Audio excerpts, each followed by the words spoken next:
Alhamdulillah, Alhamdulillahil qail inna hadainahu as-sabila imma syakiran wa imma kafura.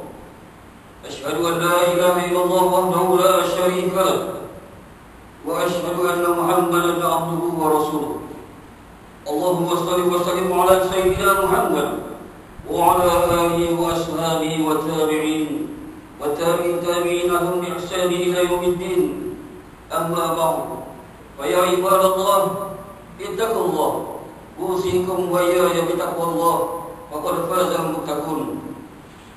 Sidang jemaah yang dirahmati Allah sekalian, saya ingin berpesan pada diri saya yang dan sidang jemaah yang hadir di dalam surau Al-Falah, Ibu Pejabat Polis Provinsi Perak pada hari ini. Marilah kita sama-sama meningkatkan ketakwaan kita kepada Allah Subhanahu wa taala dengan sebenar-benar takwa, yaitu dengan melaksanakan segala perintahnya dan meninggalkan segala bentuk larangannya. Mudah-mudahan dengan berbuat demikian kita sama-sama memperoleh rahmat dan kasih sayang daripada Allah Subhanahu wa taala, bukan sahaja di dunia ini tetapi juga di akhirat kelak.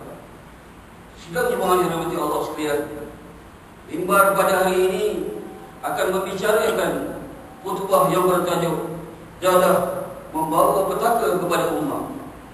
Sidang jemaah yang dirahmati Allah sekalian, penyalahgunaan dan penagihan dadah telah menjadi punca kepada berbagai masalah. Masalah dari segi kesihatan, masalah sosial, masalah ekonomi, dan masalah keselamatan negara, masyarakat, warga dan sebagainya. Dalam tahun 2020, rekod polis di Raja Malaysia menunjukkan seramai 66,238 orang penagih ditangkap. Perangkaan yang dikeluarkan oleh agensi dadah kebangsaan menunjukkan sehingga tahun 2020 lebih 140,000 orang penagih dadah telah direkodkan. Namun dipercayai angka sebenar penagih dadah yang beredar dalam negara lebih tinggi daripada angka tangkapan yang telah direkodkan. Muslimin sidang jemaah rahimahumullah, dengan bertambahnya bilangan penagih, tenaga kerja dan beban kerja polis di Raja Malaysia, agensi dadah kebangsaan, mahkamah, hospital, penjara dan pusat pemulihan turut bertambah, sekaligus meningkatkan perbelanjaan negara. Hasil negara yang sepatutnya boleh digunakan untuk membekalkan lebih banyak kemudahan untuk rakyat terpaksa dipulangkan kerana sebahagiannya perlu diperuntukkan untuk menangani masalah yang dicetuskan oleh penagih-penagih dadah. Muslimin yang dirahmati Allah sekalian, penagih serta anggota keluarga penagih terpaksa menanggung beban berat sosial dan kewangan. Jenayah kecurian meningkat yang dilakukan oleh para penagih yang terdesak untuk mendapatkan sumber kewangan tambahan yang diperlukan untuk membeli dadah. Lebih menjadikan dan lebih menakutkan lagi, keselamatan ahli keluarga dan masyarakat sekitar turut terancam kerana berlakunya berbagai perbuatan tidak normal dan di luar tabi'i. Akibat pengaruh negatif dan penagihan dadah, peruntuhan rumah tangga dan perceraian turut berlaku dalam kalangan keluarga yang salah seorangnya menjadi penagih. Anak, isteri, suami serta ibu dan bapa yang tua lagi uzur terbiar apabila seseorang ditahan sama ada sebagai pengedar ataupun sebagai penagih dadah. Muslimin sidang jemaah yang dirahmati Allah sekalian, penagih dadah seringkali dilihat sebagai lensa mata yang negatif, dipandang sebagai penjenayah dan seringkali dipandang rendah serta dihina.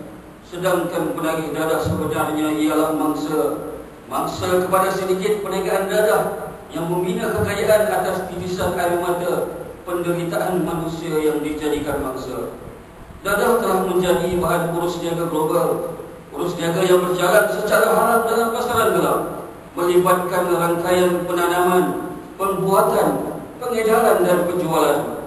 Dianggarkan urus niaga perniagaan haram ini bernilai lebih 3,000 bilion ringgit setahun, yang menyamai 1/5 jumlah keluaran dalam negara kasar dunia.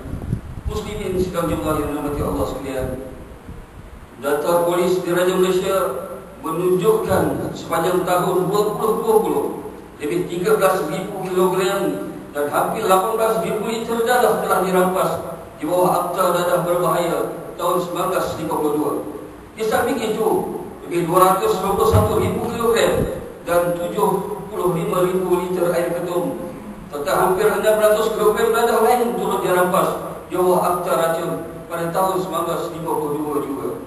Keseluruhan dadah yang berjaya dirampas pada tahun 2020 nilai hampir 455 juta ringgit. Dalam tempoh masa yang sama, 20 buah makmal berproses dadah berjaya dikesan yang melibatkan tangkapan sebanyak 71 orang.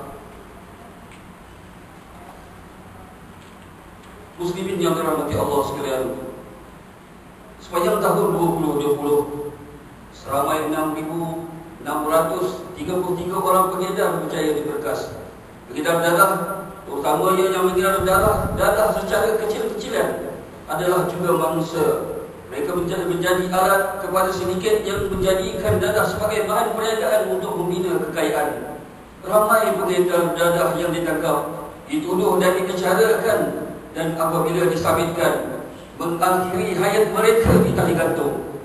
Terdapat juga warga negara Malaysia yang terlibat pengedar dadah di peringkat antarabangsa, dikenali sebagai kedai dadah. Ketika ini melingkup dalam penjara di beberapa buah negara luar. Ahli-ahli keluarga juga yang menanggung derita, memendam hiba sepanjang hayat, sementara tauke-tauke dadah yang besar hidup sebagai jutawan dalam lautan kemewahan. Muslimin sedang jemaah yang dirahmati Allah sekalian, dadah pernah diisytiharkan sebagai musuh nombor 1 kepada negara. Dadah tanpa pengusaha, tanpa sindiket perniagaan, dan tanpa rangkaian sindiket pengedaran yang bersistematik, tidak mungkin dapat menjadi musuh negara. Para peniaga dan pengusaha dadah dan rangkaian sindiket pengedaran dadah yang besar, mereka lah sebenarnya petualang yang mencetuskan begitu banyak penderitaan kepada insan-insan yang tidak berdosa. Kerana sifat tamak dan hormat mereka inilah untuk membina kekayaan mereka, terus berusaha mau meningkatkan jualan dadah, dan pada setiap detik mereka mencari penagih yang baru untuk dijadikan mangsa.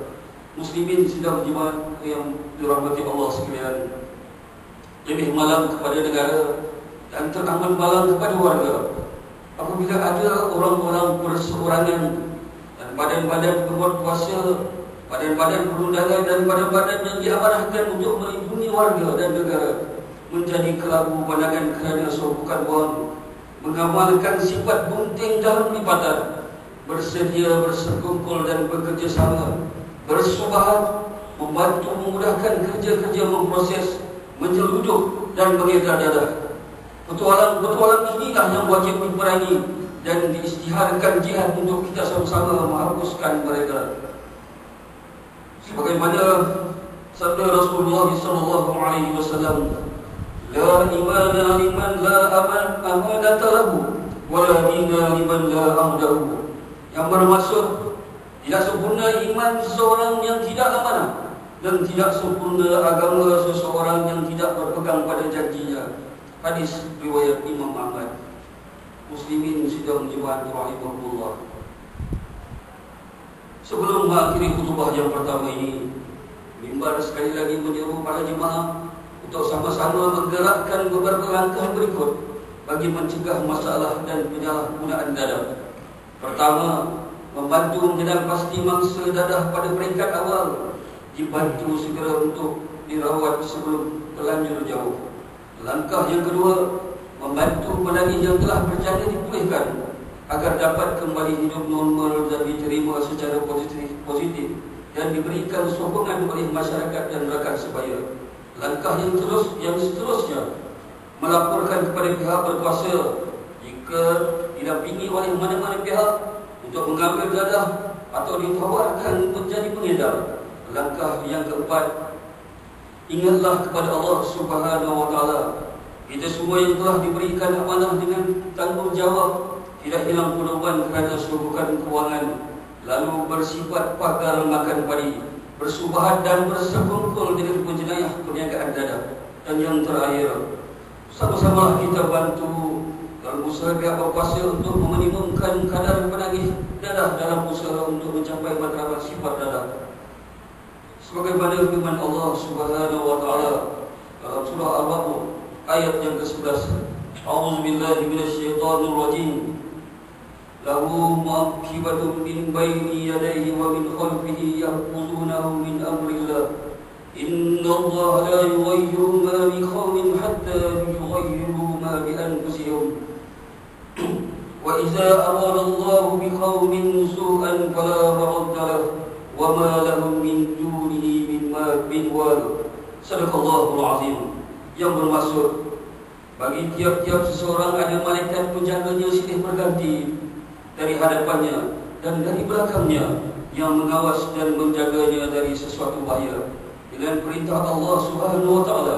Sesungguhnya Allah Subhanahu wa taala tidak mengubah apa yang ada pada sesuatu kaum sehingga mereka mengubah apa yang ada pada diri mereka sendiri.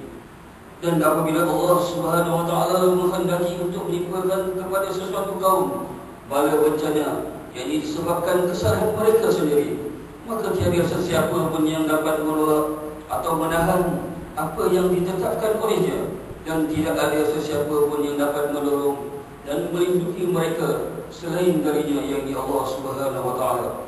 Barakallahu wa lakum fil Qur'anil azim wa nafa'ani wa iyyakum bima fihi minal ayati wa dhikril hakim. Wa taqabbal minni wa minkum tilawatahu innahu huwas samiul 'alim. Aqulu qawli hadza واستغفر الله العظيم لي ولكم ولسائر المسلمين والمسلمات والمؤمنين والمؤمنات الأحياء منهم من الأموات فاستغفروه إنه هو الغفور